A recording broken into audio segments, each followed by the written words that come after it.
आज सोनिया और अंकित का शाम को शतरंज खेलने का प्लान है। सोनिया जब अंकित के घर पहुंची तो देखा कि अंकित काफी परेशान है। क्या हुआ अंकित, इतने परेशान क्यों हो? सोनिया, मैंने अभी अखबार में पढ़ा था कि देश के 8 शहरों में प्रदूषण बहुत ही ज्यादा हो गया है। समाचार में लिखा है कि दिल्ली, गुरुग्राम, नोएडा की हवा इतनी खराब हो गई है कि वहाँ सांस लेने में भी तकलीफ होती है। लोग घरों से बाहर निकल ही नहीं पा रहे हैं। ये तो बहुत बुरा है। प्रदूषण की मात्रा इतनी कैसे बढ़ गई अंकित? इसका कारण है हरियाणा, पंजाब, उत्तर प्रदेश और राजस्थान के किसानों का पराली जलाना। पराली क्या होता है? खेतों में गेहूं, सरसों और चावल आदि की कटाई के बाद जो भूसा बच जाता है उसे पराली कहते हैं। वैसे तो प्रदूषण के अनेक कारण हैं, किंतु सर्दियों में एक साथ किसानों के पराली जलाने से ये सारे शहर गैस चैम्बर बन गए हैं। शहरों के प्रदूषण और हमारे गांव के कचरे की समस्या से मैं बहुत परेशान हूँ। तभी अंकित के दादाजी अंदर आते हैं।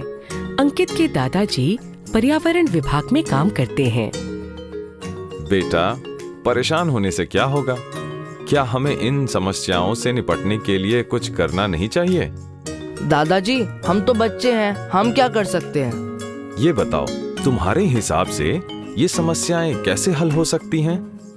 दादाजी, ये पराली पशुओं का चारा भी बन सकती है। अगर फसलों की कटाई हाथों से या फिर अति आधुनिक मशीनों से करें तो कंपोस्टिंग की तकनीक से कंपोस्ट बनाकर पराली को खाद की तरह भी इस्तेमाल कर सकते हैं। किंतु या तो इन सब में पैसा ज्यादा लगता है या समय, इसीलिए किसान पराली को जला देते हैं। अंकित, तुम्हें जानकर अच्छा लगेगा कि दिल्ली, हरियाणा और अन्य राज्यों की सरकारों ने इस दिशा में सही कदम उठाना शुरू कर दिया है, लेकिन तुम्हें अपने गांव की समस्या के लिए जरूर कुछ करना चाहिए। एक मिनट अंकित, ये कंपोस्टिंग क्या होती है? सोनिया, हम सबके घरों में रोजाना कुछ न कुछ कचरा इकट्ठा हो जाता है। इनमें से कुछ कचरा बायोडिग्रेडेबल मतलब कुदरती रूप से सड़ के मिट्टी में मिल जाने वाला होता है, जैसे बचा हुआ खाना, फलों और सब्जियों के छिलके आदि।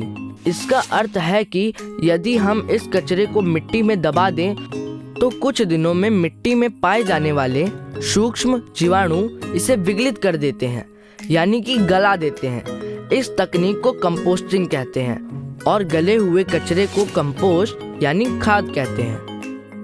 अच्छा, और इस प्रक्रिया से किसानों का भी काफी फायदा होगा। तुमने सही कहा बेटा, किंतु समस्या यह है कि लोग अपनी जिम्मेदारी समझते नहीं हैं और यहीं तुम बच्चे मदद कर सकते हो, लोगों को अपनी जिम्मेदारी का एहसास करा के।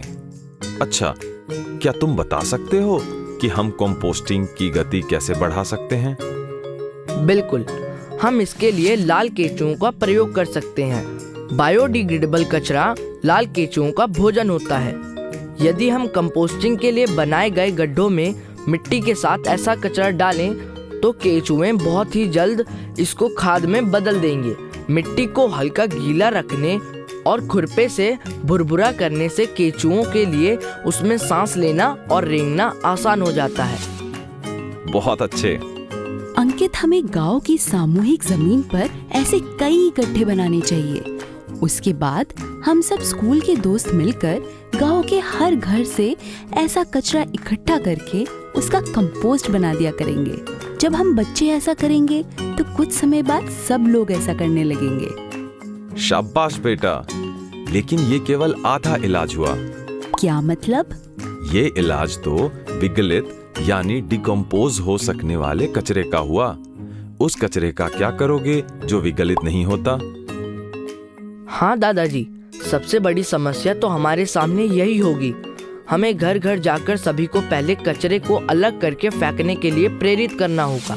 बायोडिग्रेडेबल कचरा, जिसे हम गीला कचरा भी कहते हैं, उसे सूखे कचरे जैसे कि प्लास्टिक, एल्यूमिनियम फॉइल जिससे चमकीले दिखने वाले पैकेट बनते हैं, कांच की बोतलें आदि से अलग करके फेंकना चाहिए। और दादाजी, जब लोग गीले कचरे को प्लास्टिक की थैली में डालकर फेंक देते हैं तो वो आसानी से विघटित नहीं होता ऊपर से प्लास्टिक की थैली में खाने की महक से उसे भी खाना समझकर कुछ जानवर खा लेते हैं। इससे उन्हें बहुत तकलीफ होती है। ऊपर से आधा कचरा विघटित होता है, आधा नहीं। इससे बाद में कचरे को अलग करना बेहद मुश्किल हो जाता है। यदि शुरू में ही कचरे को अलग अलग रखा जाए तो कचरे का निपटारा करना आसान हो जाएगा। दादाजी, हम गीले कचरे का तो निपटारा कर देंगे, पर सूखे कचरे का क्या करेंगे? बेटा, समस्या तो कचरा अलग अलग करने की है। यदि सारे गांव के लोग कचरा अलग अलग करके सूखा कचरा एक स्थान पर इकट्ठा कर दें तो उन्हें पुनःचक्रण यानी रिसाइकल करना काफी आसान हो जाएगा। सरकार के भी काफी सहयोगी कार्यक्रम पुनःचक्रण के लिए काम कर रहे हैं। अब तुम मुझे बताओ कि यह पुनःचक्रण यानी रिसाइकल क्या होता है? दादाजी, ये हम आपको कल बताते हैं। आज मुझे अंकित को फिर से शतरंज में हराना है।